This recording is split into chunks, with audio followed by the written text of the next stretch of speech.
Ana ebulukwa mmadụ elu ọkwụnụma onye mee nke ọma ebulie ya elu si ya jide nke oji na-aga n'ihu. Biko ka anyị gbakọ kịta wee kelee Eze-Ana. Eze-Ana ị ga-adị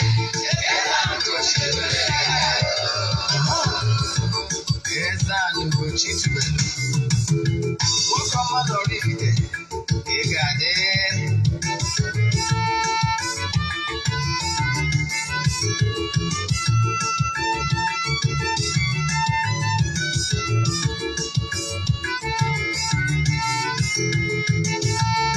Ọdịnala bụ eziokwu,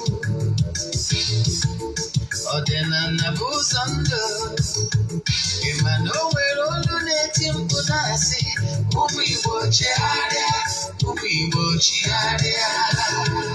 Kwa mbọsị ọ na-eti, n'ụtụtụ n'abalị ọ nọ na nkụzi. Eze-Ana Ugochitubelu onye ọma na oraifite, onye mgbasa ozi ọma ọdịnala gaba n'ihu. Eze-Ana Ugochitubelu onye mmanya ji eme ọnụ, ọdịnala bụ ụzọ ndụ gaba n'ihu.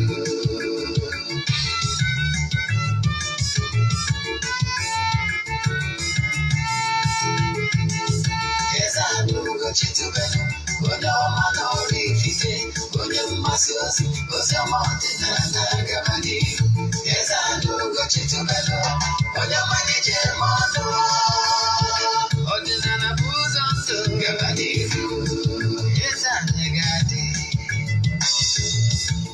Ugochitubelu ga-adị, Ugochitubelu tempụl ọ ya adị, maka na eziokwu anwa jaja ndị okenye ga-adị front and back, ndị ochie ga-adị front and back. Soja sikala aka ụgọrị ụmụ Igbo si anyị rapụ nke anyị na nke feka mma buru Baịbụl bịa akwụkwọ akụkọ mepekwa chọọchị fa okpuru ụka dịkwa. Season greetings, viewers all over the world, lovers of Eziokwu TV. I welcome you all in today's edition of Question and Answer. We have in our midst an ordinary evangelist. Sir, you are highly welcome. Well done. Please, I would like you to introduce yourself for our viewers to know you, most especially those that today is their first time of joining us. Yes, viewers all over the world. My name's Ogbuefi Eze-Ana Ugochitubelu oraifite. Is my title name. Ogbuefi Eze-Ana. Abụ m onye isi nchụaja na Ugochitubelu ọdịnala temple. Anyị na-agba afa miri emi rụkwazi ọrụ mmụọ dị iche iche. Abụkwazi m onye isi nchụaja na ọdịnala Restoration Prayer Ministry. Bụrụkwazi onye mgbasa ozi ọdịnala Igbo. So you can call me an ordinary evangelist. I will answer. My mission is to help people live better life. Hello? Thank you so much, sir. Yeah. Before we proceed, is there anything else you'd like to say to our viewers? Viewers all over the world. Ọkachasị ndị niile na-esonye na anyị na-aja anyị na-achụ ọnwa ọbụla nke ọnwa Disemba ka na-aga n'iru. Anyị ga-achịkọta ya ụbọchị 31st Disemba. Anyị ga-achụ aja dị iche iche n'isi ndị niile sonye na aja nke ọnwa. Anyị ga-eje na mmiri chụọrọ ndị mmiri aja gbagota n'elu ala chụzie aja to entities of powers. Gaa n'ebe nchụ aja gbuo ebiri wee mesara aka n'afa mmadụ dum. Ị nwere ike isonye na anya bụ aja ebe ọbụla ị nọ na nsọtụ ụwa dum. Distance is not a barrier na ọrụ mmụọ anyị na-alụ maọbụ n'afọ anyị na-agba. Ihe abụ aja mbunye elu aja ịpụta ihe aja esigoro na ya bunye ọtụtụ ndị mmadụ elu. Anyị na-eme ihe gbasara aja a over 2 years now. Yes, ihe ị ga-eme nwere ọbụla ịchọrọ isonye na aja bụ forward ya 3 prayer request. Anyị debe n'ọlta na-achụ aja na-ekwubi okwu na-aga ụfọdụ isi gị ụbọchị ọbụla ganye na ọnwa anwa agwụ. Ejego ori m n'ụtụtụ aja chụọ aja n'isi ndị niile sonye na anyị na aja. Chọọ iche isonye na aja a enwere massive testimony mana ya anaghị eshow testimony ma ọ bụ ihe ọrụ na social media. Sesọ ndị sonyere na aja ga-enweta nchịkọta ya na their WhatsApp numbers only. Iche isonye na aja ihe ị ga-eme forward ya 3 prayer request ime donation token to the account number. Atizie m na WhatsApp ka m gwa other details I need from you in order to book you. WhatsApp number ị ga-eji nweta mbụ 0813-8243-871. I repeat, 0813-8243-871. You send a message, I will respond. I'm on a bar, but I'm not busy. My PA will pick it. But I can assure you, we must respond to you within 24 hours. Cause I want in this when I'm saying Yoku TV. You like him lecture and not each other in also. Get join na YouTube. Ogbuefi Eze-Ana Ugochitubelu oraifite. You get what Uncle I could it. What a passing cousin in I could go and go over years. I know over 1,000 lectures, not in an igbo. Because I was able, I was one name from Yoku TV. Only an Hollywood movie on you watching this Yoku TV, actually watch also. Jenna Yoku TV Nollywood movies. Because we are watching film igbo on you watching a channel. I'm on English movie. Jenna Ugochitubelu the movie productions. But with Jenna Yoku great movies. You watch here all these movies in our phone, Yoku TV. Now you're saying you know one day Marbasa Yoku TV. Only in our form na social media handles. Na share ya na one day Marbakia. Kine menka. Kachukwu ke primi ihe niile gozie gị maka ihe na through ya sharing ikwu ma ọ bụ ibe gị ma ọ bụ ndị eji ga-esi n'aka gị wee nụ eziokwu a nke anyị na-ezisa site n'ụzọ mgbasa ozi ọdịnala Igbo. Daalụ. You are welcome once again, Ogbuefi Eze-Ana. Daalụ. Let's dive in today's question. A popular guy on Facebook is taking advantage of ladies. What is your take on that? Thank you for that wonderful question. Here we have trend in social media since last night. Here we talk react to this particular trending topic. But now, I believe them not run the marigation yamuta here. This particular guy, Mabafia, is a single guy anyway. On a bamboo or obuge brandy. Yes, or build a brandy for himself. To the extent na ndị mmadụ na-atrọst ya n'ụzọ pụrụ iche. Ọ nwere ike ọpụtafu onye ahụ adọrọ ọkpọ public present ya kesi onye anwa to general public gwa ndị mmadụ ka ha tụọ ego wee ego a ga-eji wee kpọje onye dị etu anwụ n'ọgwụ. Ọ na-eme ọ na-erezi ego nnọọ ọfụma to the onye ọbụla ahụ adọrọ. Then whatever bụ benefit ọ na-enweta na-enwe nwa amara maka ya. Mana ihe na-achị kọwara gị bụ ihe bụ concern o ji trend the wrong way bụ na etinyere vidio etinyere audio ebe ya na conversation ya na nwa agbọghọbịa nwere ebe ọ na-agwa nwa agbọghọbịa na-ayụ ya ka o present ya that is ka ndị mmadụ si n'aka ya ma wee mara ya ka o project ya through platform ya. So o wee na-enye ya nwa agbọghọbịa condition na before onye enwe ike project ya na ọ ga-enye ya access to her honeypot. Na ọ ga-enye ya access ka o browse ya ka ha dị na dịka nwoke na nwaanyị. So ọtụtụ ndị mmadụ would like na ha emeri expect na ọ nwere ike ịga to that level. However, ihe mmụta dị na ya nchọrọ iri ya achị na ya bụ nke mbụ, ọ bụrụ na n'ebu chọọ ịga n'iru na whatever ọ bụla ị na-eme, ọ bụrụ na ịbụ onye a na-enegara anya iwe a role model to others, please don't make anything ọbụla nwere ike iji jeopardize anya ahụ ndị mmadụ ji afụ gị. Maka na ihe ga-eme ka ide ude na ndụ a bụ once you be able to build a brand, people trust you to the extent of trusting you with money. Onye a na-ekiri adịrọ mma igbo ntụ kama na the young man mụ na-afụta ya dịka na ọ bụ ọnwa bịarịa ịghọtara ya ọnwa bịarịa ya bụ ife. Mana ihe na-achịkọwalụ gị bụ wepụ aka n'isi ka mgbe ọbụla ị chọrọ inyere mmadụ aka nyere mmadụ aka n'obi ọcha gị niile. Yes, then ka Chineke wee nwee ike kwụọ ụgwọ. Maka na mgbe ọbụla ị na-enyere mmadụ aka na-enyere mmadụ aka wuti anwuti, ọ bụrụzi aka ka ị na-enyere onye anwa ijiri gaa aka gị kwụọ onwe gị ụgwọ ọrụ. Ịghọtara ya? Ụzọ dị etu a ka ọtụtụ ndị mmadụ si ngọzifa si agbanarị ha. So if you want to do charity work, really you want to help somebody ka onye ahụ wee bụrụ something, ịtụnanya na onye anwa ka ị chọọ advantage ị ga-eteke iteke onye a for advantage teke onye advantage ọ dịrọ mma ịghọtara ya because ị na-eme like that some blessings ị ga na-eluzi ya. So ịchọ inyere mmadụ aka nyere mmadụ aka n'obi ọcha gị niile isi na ka esi teke advantage onye anwa at least onye nọ na mkpa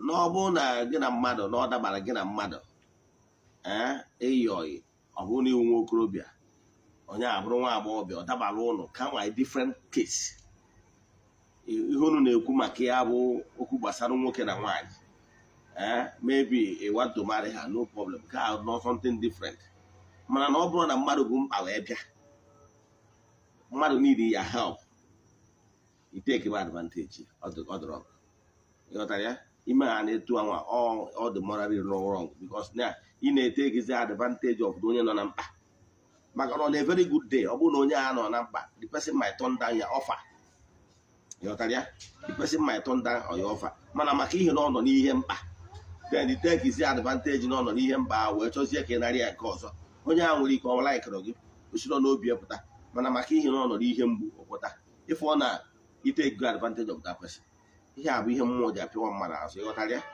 mana ọ bụrụ na on a very good day nwere ihe onye a na-ayọ gị ụnụ na-abụ kpafuo onwe ụnụ laiki onwe ụnụ kaadị nọma ịghọtara ya bikọs ọ laiki ya wepụta ọ laiki osino mana mgbe iji maka onye nọ n'ihe mkpa wee jee mee ihe dị etu a the answer is no imekwana ya ọtụtụ ndị pastọ na-eme ya ọtụtụ ndị dibịa na-eme ya ọtụtụ ndị nọkwa n'ogo dị elu ha as in respected positions inyere ndị mmadụ aka na-etekikwa ọdụ advantage dị etu a mana ọ bụ ihe jọwuru onwe ya ma sikwazie nkakwu n'isi itinye n'aka na ụdị ihe dị etu a. Daalụ. Thank you, sir. Daalụ. Why help with all your heart? Don't take advantage of someone before helping the person. Yes. So today is Christmas. We would like to know, is today really the birthday of Christ? Yeah, thank you for that question. Today, world over, and they celebrate the birth of Christ, being 25th December. Yes, however, among the Christendom, enwekwara ọtụtụ ndị mmadụ kwuru na ha anaghị celebrate Christmas. Ama ndị nwere idea. Yes, like the mountain of fires of this world, they don't do Christmas. You know why? Because they believe not only mountain of fire members, even for other Christians, so they know they don't celebrate Christmas. But some of them, as we speak, almost some of them non a camp. They make us so many camps, something. For the name, many things. For that boy, Shido, for that boy, many things. But they isolated themselves from anything called Christmas celebration. You know why? Most of them believe that this particular 25th of December was never the birthday of Jesus. Yes. The truth of the matter, according to research, proves that on 25th December, ọnwa December bụ ọnwa ndị Jew just celebrate the God of the sun, the sun god. Yes, no, have a great festival, feast, yes, of the Roman gods, and they celebrate. Now, this particular festival, oge ha ji enwe mass return. Etu ha ndị China na-enwe nke ha na January. The Chinese people, they celebrate their own na January. Echefuna na mgbe ahụ COVID-19 bịara. No, as at mgbe ha bịara all the festival coming from all over the world. After ka ha celebrate China, COVID-19 wee break within that time. Some of them bugazie mgbe ahụ na ha mụrụ na ha bụ COVID. Wee na-achịga to their various countries ha si wee bịa wee spread. So na agbụrụ ọbụla a na-enwe mass return due to cultural heritage and the festivals obodo na-eme ihe eji mara ndị. So ndị Rome na-emebi mmemme a every year. Mana onye a na-akpọ Emperor Constantine. Emperor Constantine reigned from the time of 313 BC sorry, 313 AD. Ka o sere o renuru nke ya wee renuo from o bidoro ọchịchị ya na 313 AD wee nwụọ na 337 AD. Ịghọtara ya ka ọ nwụrụ just o renuru 30 something years. N'ime those 30 something years ya nwụ o renuru, ọ yara ahụ na 337 AD wee nwụrụ. Mana mgbanwe the first Christmas o celebrate bụ na 336 AD. All the first Christmas e celebrate bụ na 336 AD. So onye mere introduce this mmemme akpọrọ Xmas bụ Constantine, bụ onye nyelu the Roman Church great opportunity, wee nye ha opportunity ịbụ a Vatican during that side a na-akpọ Vatican. Ịma na Vatican bụ originally part of Italy. Yes, they were carved that area, nye ha like a provincial government of their own, of the Vatican. Who's no Pope na-achị that mpaghara. So all Constantine wee kọrọ ha aka ịghọta ebe the things wee bido na onye a na-akpọ Emperor Constantine. Onye onye created this festival about Xmas. So that festival dị bad, mana onye rename ya sizie mba instead of ide celebrate ụbọchị ha ji celebrate gbasalụ mmụọ dị befa, ka a weruzie ụbọchị a ndị mmadụ ji echighata tọnụzie ya etu mbọchị eji celebrate chi nke ha kwụtaziri na ya bụ Jizọs. Ha wee mee ya introduce bido na 336 AD wee na-eri mmemme a na-akpọ Christmas n'ogbe ha ji celebrate ọmụmụ Jizọs. Ha lụ the mathematics very well. Ocha the mathematics ọtaba alfa. Mana ihe na-achịkọwaziri ewu na etu a iji gosi gị na date ha na-ekwu na ha adịrọ sure because na ọ bụrụ the right date. Kama na ihe ha ji wee mee bụ ka instead of ndị mmadụ natazie that festival a na-anata, instead of celebrate their gods of their land, ha na-celebrate gbasara Jizọs. So ha ji date of Jesus wee superimpose the originality of that festival and they celebrate na 25th of December every year. So onye abatara na some Pentecostal pastors bụkwa Christians say na aka ha ama dị na celebrate Christmas because na the foundation and the original deity and celebrate mgbe anwa bụ mgbe eji celebrate mmụọ ndị Rome. So that it has nothing to do with the real birth of Christ because nobody knows the actual birth of Christ. So onye mere onye agbata, mark my word, no reverend father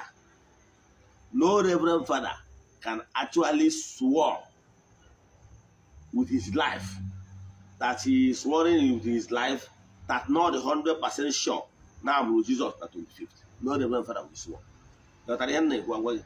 Yes. Oh, ya ka ha ji wee sị gị igekwa ntị n'ihe ha na-ekwuzi this time. Asị gị na ụbọchị awụ ụbọchị ncheta na ha adịrọ 100% sure na ụbọchị awụ ụbọchị amụrụ ya, kama na ụbọchị etinyesiri ka ọ bụrụ ụbọchị eji celebrate ọmụmụ onye ha kwetere na ya.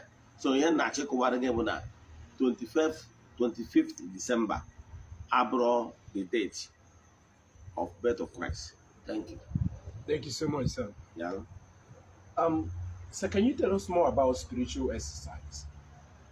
Thank you for that question. Spiritual exercise bụ oge mmadụ ji wepụtalụ kwesịrị iwepụtalụ onwe onye ọbụla dị ndụ chọrọ ịbụ mmadụ dị spiritually alive kwesịrị inwerịrị time for spiritual exercise. All the very important.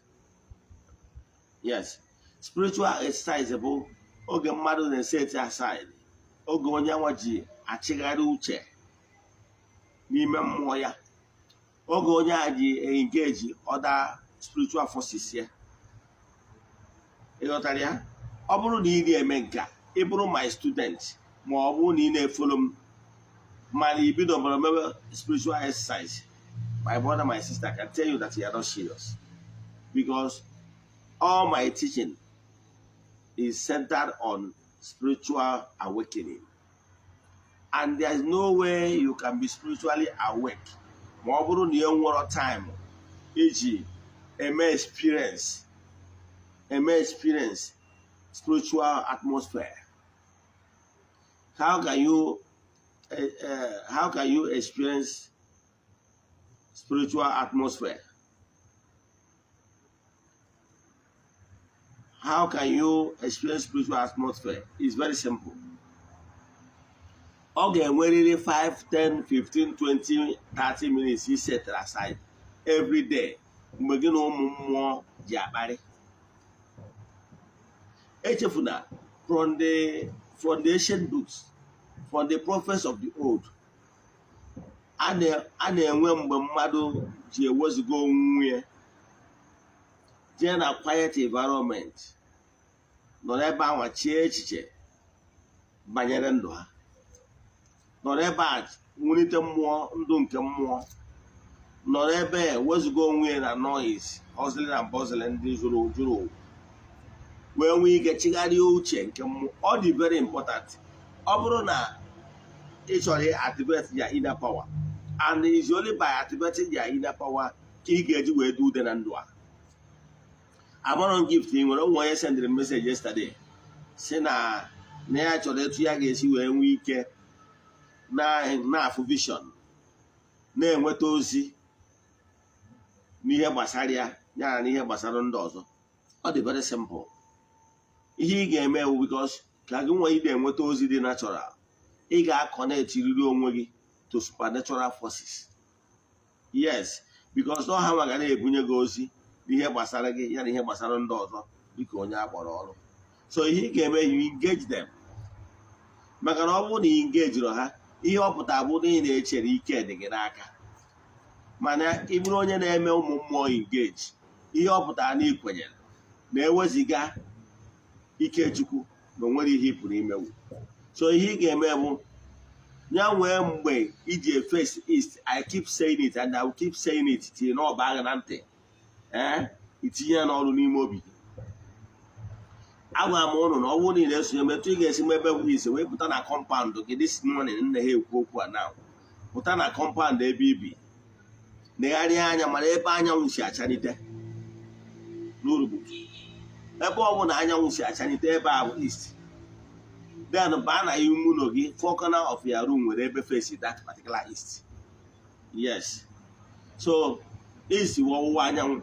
Ị ga na-efesi east mgbe ọ bụla ị chọrọ ịdọrọ ike, maka na ebe a ka ike si abịa. Ị nwere ike ifesi east weda ụtụtụ, ehihie ma ọ bụ abalị, weda ma anwụ ọ na-eti ma ọ bụ anwụ na anwụ anaghị eti. Fesie east. Ifesie east, kpọkọọ chi gị na ezumezu mmụọ niile gị na ha so. Gwa ha kpọọ afa gị mfu, si ha na-ebiakwara ka gị na ha nọrịa n'oge a. Ịtụcha afa ị na-etu ụmụ mmụọ dị iche iche, tuo ofe afa. Onye akpọrọ ya kpọọ ibie, ịgbọkwụcha ya ezumezu ụmụ mmụọ. I wee gwa ha yọọ ha biko na-egbukwa nwata na-asa ahụ n'afọ na etu isi mejọ ha gbaala gị. O gosi humility. I wee yọzie ha ihe ọbụla ị chọrọ ka ha meere gị, etu isi chọọ ka ha kwado gị, etu isi chọọ ka ha nye gị ike, ka ị wee nwee ike ịrụ ọrụ eji maka ya wee kegịrị ụwa. Ọ bụrụ na gị na ha mechaa, mgbe ọbụla ị na-eme ewepụta time etu a, gị na ha kpachaa ịgwacha ihe dị gị mkpa. Echefukwana na ị ga-apọsụ for a while. Ịpọsụ for a while, ị jụọ ha kere ihe ha chọrọ ka ị mee, ị gezie ntị na ya inner self. Anyị dara agwara gị okwu intuitively n'ime obi gị, ma ọ na-espikiri ya aloud, ị na-anụ ya. Enwere ihe agwa gị n'ụmụ, agwara m ụnụ na-enwere clairvoyance, nwee clairaudience. Ọ bụrụ na iwe onye na-afụ afụ ma ọ bụ onye na-anụ anụ, ma ọ gwa na a ga-egosi ya through vision.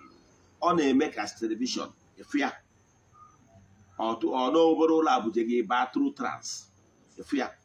So e nwere ụzọ esi ezi mmadụ ozi n'ụzọ dị iche iche, and ọ site n'izi ozi a ka ị ga-eji wee nwee ike discover ya true self, wee nwee ike nweta spiritual blessing ga-enyere gị aka ka ị wee dị ude na ndụ a. Mmecha wee maalụ na atụ mgbe a kwuru na Jizọs gba ụmụazụ ya wụ Peter, James and John wee gaa na Mountain Sinai. Ebe anwa ka ọ nọ na Mountain Sinai ka ọ nọ na-eme meditation. Wee nwee mgbanwe, transfiguration, na-enwe nwụta. Ha wefụzie Moses and Elijah ka ha na Jizọs nọ na-akpa nkata.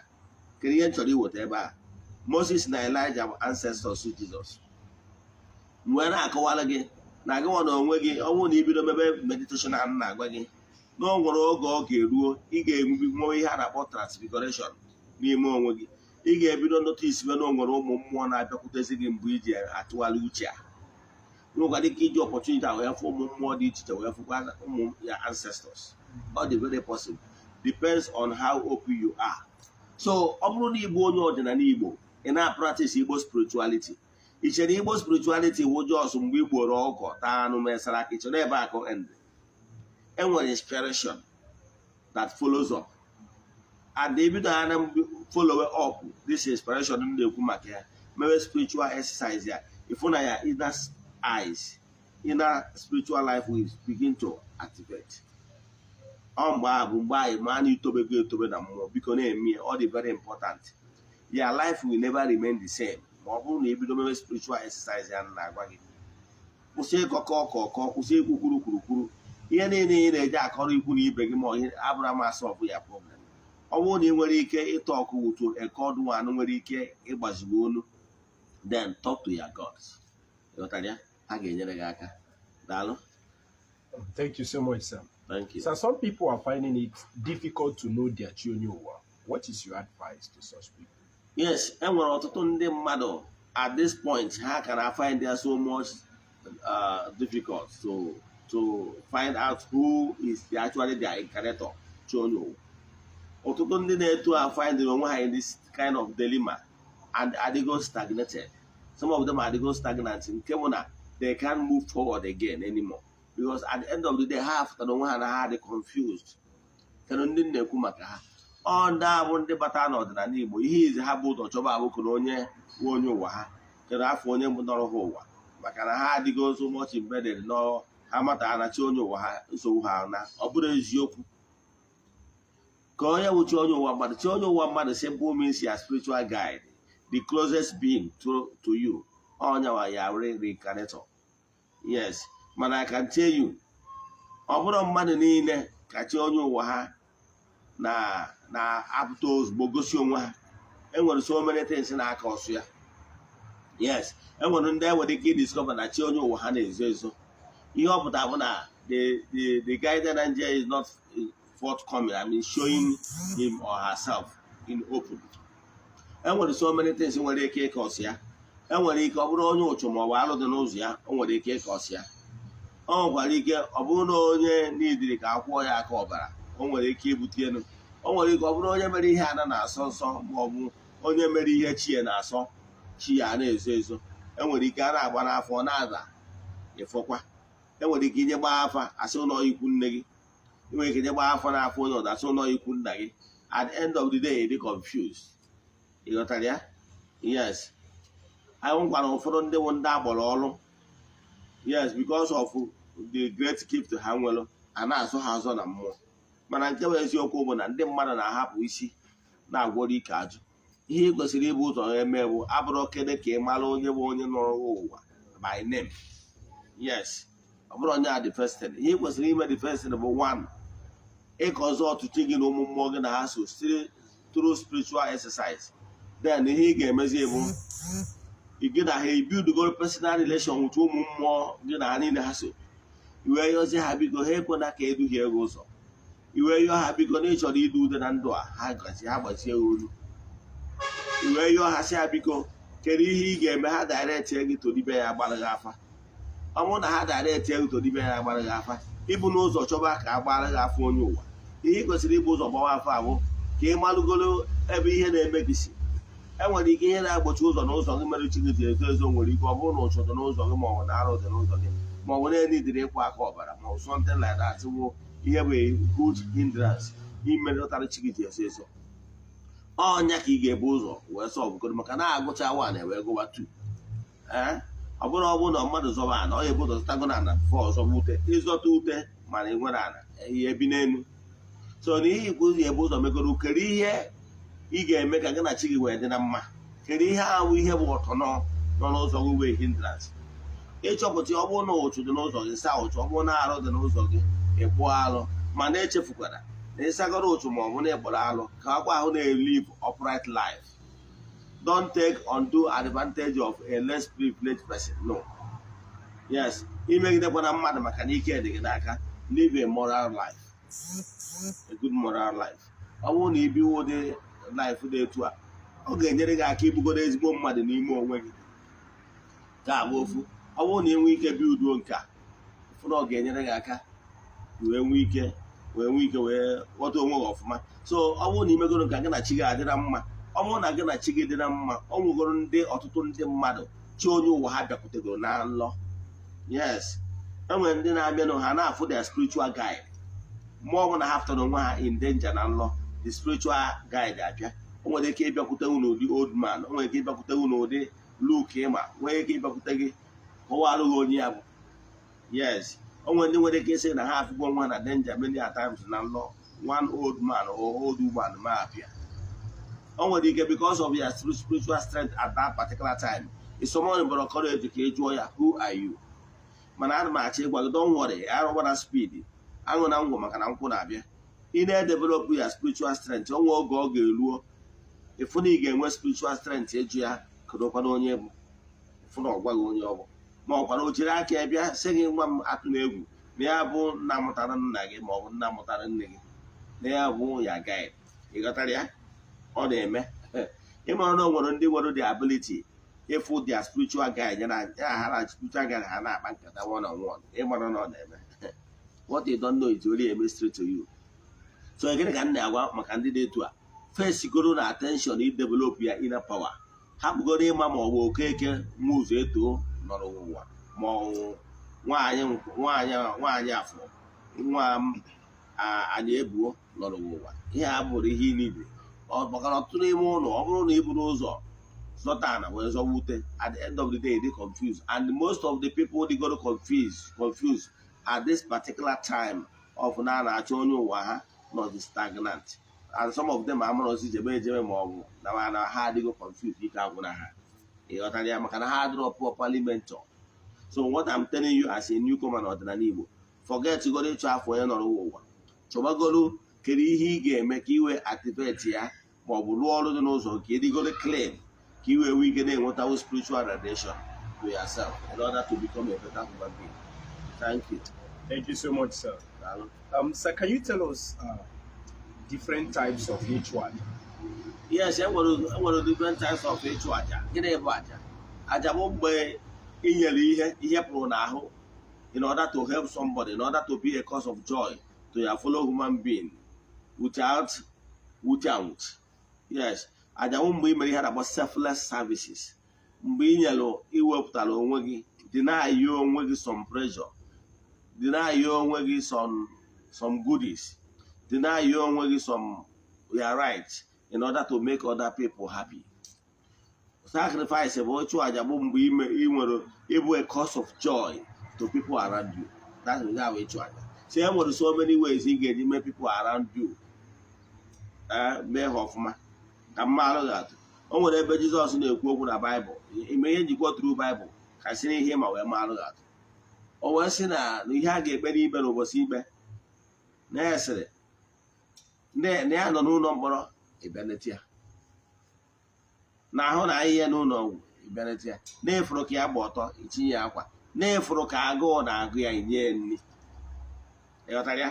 Ihe niile aka akpọrọ joyful activities or corporal work of mercy.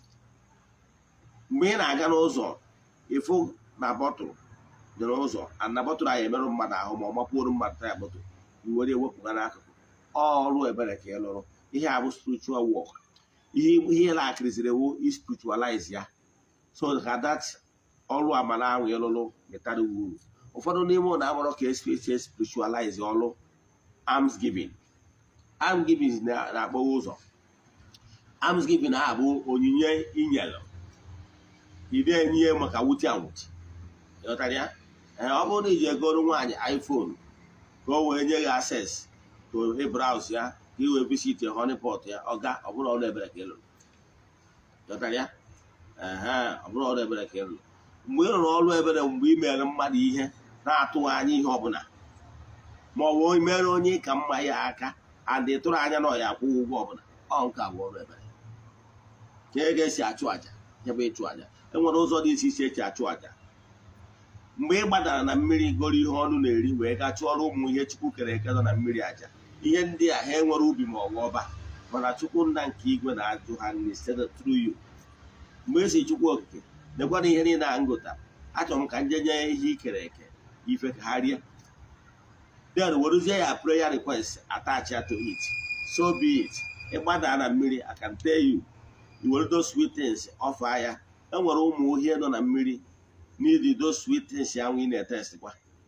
Ịmara etu anyị si enwe aṅụrị na ọya ọnkụl gotara ihe na McDonald wee wetara gị irie those things. Etu anyị si enwe aṅụrị iri those things ahụ, pizza, those shawarma, those point and kill fish iri bọrọ before.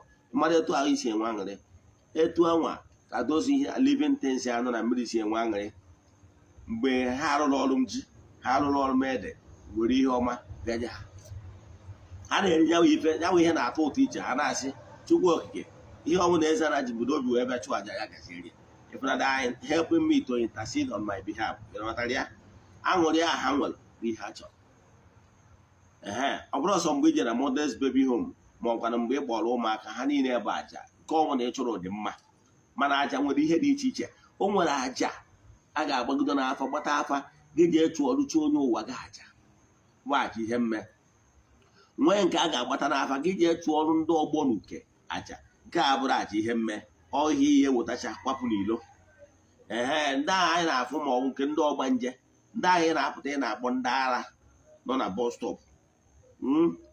Ihe ị ga-eji ma na mmụọ so ha bụ na jee lahụ na bus stop na ọgwụ na ahụ dị gị ka efu echi ka ebute wu n'ọgwụ, mana ha ga-alahụ na bus stop January to December, nothing will happen to them. Ịghọtara ya? O nwere ihe na-aghọta ya. Ndị ahụ ọha na-eji eri ihe aja ahụ egbupụrụ ma fanta ma ego dị na ihe niile, ha na-eri ya na-enwe aṅụrị. Are you not surprised ka ndị asị adịkwa ndụ ihe to ihe ahụ ọfụ Happy New Year efutekwa ha amachapụtakwa? Ịghọrọ ihe na-aghọta.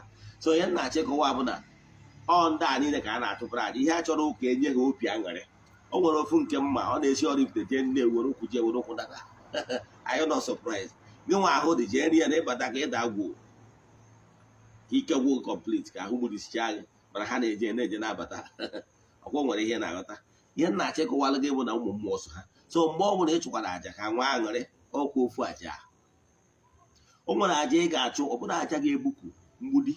Nwa aja ị ga-achụ, ọ bụrụ aja ga-egbupụ ọnwụ ike. Nwa aja ị ga-achụ, ọ bụrụ aja ga-egbupụ ihe emeri ma ọ bụ ihe ifere. Nwa aja ga-achụ, ọ bụrụ aja ị chụrụ ka ihe ọbụla ga-ebute ka ị ghara inwe nri ọnụ, ka ọ pụọ.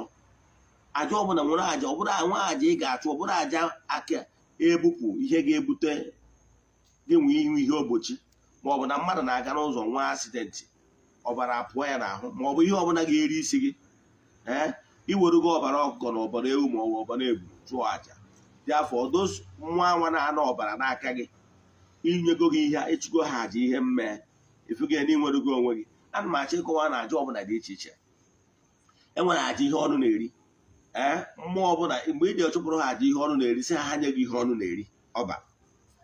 Ọ gwara aja nke bụ na ị ga-eje gbupụ ihe ọbara, maka mmụọ ọbụla na-ana ihe ọbara n'aka gị, iwere setụrụ ọha iwere onwe gị. O gwara aja nke bụ na nwaanyị ajadu ka ị na-edere ka ị chụọla aja ka ihe ajadu ghara ime na be gị. Ịghọtara ya? Nwekwa aja bụ nke ị ga-achụ, aja nwee nwe nne nwee nwe nna. O nwere aja ị ga-achụ, ọ bụrụ na ihe ị na-edere wo ịchụrụ ana ọfa na aja. Ịghọtara ya? Ka ihe ọbụla ga-ebute enwe nne onwe nwe nne enwe nna ghara ịkpọ gị ihu. Ịghọtara ya? So aja niile a na-achụ n'ọdịnala Igbo enwere nke dị useless. Enwere aja Krismas ya, enwere ọtụtụ ndị sendịrị ego ka e wee chụọ aja dị iche iche n'isi ha. O nwere ndị sendịrị ego si jee chụọrọ ndị mmiri aja. Ịghọtara ya? Chụọrọ ha aja ihe ọnụ na-eri ka enye ha ihe ọnụ na-eri. Ụgwa ndị jee chụọ aja ihe mmee na ha na-abata Krismas chọọ ka ha chụpụrụ ụmụ mmụọ aja, maka ihi na ha chọrọ ka okporo ụzọ niile rubere ha isi, na ọbara ha ga-agbasa n'ilo na Krismas ha na-eje, na ha ga-ejecha na ọbara ha. Mmụọ ọbụla na-anọ ọbara n'isi ha ya na-ekwe ọbara ajụ ọbara. Ịghọtara ya? Enwere nke ahụ. Nwee nke mmadụ na-achụ aja inye ndị mmadụ ihe ọnụ na-eri, to feed others. Kpata nọ na aba ịchụcha aja na tempụl, esie ya were emesara ka ndị mmadụ eri. Ihe na-achụrụ aja bụ ka anyị chụọ aja ihe ọnụ na-eri nye ndị mmadụ ihe ọnụ na-eri ka ụmụ mmụọ wee nye gị ihe gị nwa ya eri. Ịghọtara ya? O gwara aja bụ na igwe aja ijere chụọ ọrụ ndị enwe nne enwe nna, motherless babies and everything. Enwere ọtụtụ ndị mmadụ engage na our temple na so many aja dị iche iche. O gwara ndị chụrụ aja wee nye ọtụtụ ndị ụwa na-atụ n'ọnụ, ma ndị ogbenye ma ndị dị poor ma ndị ihe na-esiri ike na ụdị dị iche iche enwesịrị ha. Ịghọtara ya? Ngwa ndị chụrụ aja dị iche iche iji support temple foundation and so on and so forth. So ihe gịnị ka m na-ekwu maka ya? Enwere ụdị aja dị iche iche and nke ọbụla na-arụ ọrụ n'ụdị a. Ihe m na-agwa gị Nwachukwu, ọ bụrụ na ịrụchago ọrụ dị n'ụzọ n'ọrụ n'ụzọ gị agbatara n'afa, ịgbakwana nkịtị, ihe ị ga na-eme wee nọ ịchụọ aja ndị mmiri, ịnọ ịchụọ nke ndị enu ala, ịnọ ịchụọ nke ndị ụwa na-atụ n'ọnụ ka ihe ụwa ghara ịtụ n'ọnụ. Ịghọtara ya? Ịchụọ aja dị iche iche. Nke bụ eziokwu bụ na mkpụrụ obi ọbụla na-achụ aja ihe anaghị efunarị ya. I can tell you for fact. Daalụ. Thank you so much, sir. Thank you. Sir, a lot of people actually set goal for 2023. As we all know, 2023 is almost up, and they are feeling bad. Maybe they are failures. They didn't achieve what they set as goals this year. So what is your advice to such people and advice to your viewers all over the world come 2024? Yes, viewers all over the world, my advice is simple. If actually you do not achieve all the set goals for 2023, don't do something silly. It's gonna keep you onwe gị maka na onye dị ndụ na-adịkwute ihe ọma. Ihe ị ga-emewo some of those set goals you may achieve n'ime arụ anụnwa. Ihe ị ga-eme ha may have brought forward to next year, 2024. 2024. Thank you. So imegoro ha to 2024. Ihe ọzọ m na-achị ka ọzịrị gị bụ na ọ bụrụ na imesịa ha etu anwa, ihe ọzọ ị ga-amụtadebe ya bụ n'imere ha 2024. Then brought her forward. Come on, name set here goes 3 months, 4 months, 6 months interval every year, every month, every 3 months. See what I want to achieve from now, from January to March, from March to June, from June to August, from August to December. Then, how many people will achieve? You know, brought forward. He didn't make a chico kept me here negotiating. I have to ever. Yes. Thank you so much, sir. Yeah. Viewers all over the world, we have come to an end on today's edition of Question and Answer. If you have any question based on today's teaching, kindly drop it on the comment section or DM Ogbuefi Eze-Ana Ugochitubelu on WhatsApp with the number showing on your screen. Ogbuefi, thank you so much. We really appreciate it. Before we go, any advice? Yes, viewers all over the world. Okay, now I know the name of the share button. I go more for who be open using the dinner so I know Gawa case you one. Then I know them manage piano. Difference of the temple, children of the temple. And the any nine name and a mass. Ask him Kachuko kept me here in negotiation. Ask him no nama with you, no name with you. Ask him Nakakaya Mon, that is Jayamon. Ask Moesi Gojeru Naji, which will know Jerusio or young one. Ask him no Gafunja 2023, and then about 2023 I'm Mafunja the Bono. Now 2024 Macadero, Cadiara, now Chuko kept me in it. Only cleanest in Akiabia. I guess you want to do Kuza Monato Gabala. Send the message. Now WhatsApp 0813 8243 871. I repeat 0813 8243 871. Call the one, no Gawan Kezu. Then you want the method on social media. I want to see a message each of these send them privately. Only WhatsApp only. And my personal WhatsApp number. Send it on 0805 78 37672. I repeat 0805 78 37672. Call the one no Gawan Ketu.